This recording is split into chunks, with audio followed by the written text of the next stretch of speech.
અને સુરતમાં હત્યાના 3 આરોપીને આજીવન કેદની સજા ફટકારાઈ। અમરોલીમાં 5 વર્ષ પહેલા હત્યાને અંજામ આપ્યો હતો। રામુ ગોસ્વામીની નજીવી બાબતે હત્યા કરવામાં આવી હતી।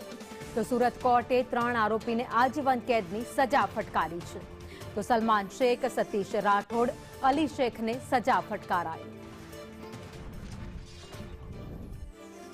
તો સુરતના અમરોલી વિસ્તારમાં જ ઘાતકી હત્યાને અંજામ આપવામાં આવ્યો હતો તે મામલો છેલ્લા ઘણા સમયથી કોર્ટમાં હતો, ત્યારે સુરત કોર્ટે આજે છેલ્લે 5 વર્ષે સજાનું એલાન કર્યું છે। 3 આરોપીઓ જે હત્યામાં સંડોવાયેલા હતા એ ત્રણેય આરોપીને આજીવન કેદની સજા ફટકારી છે।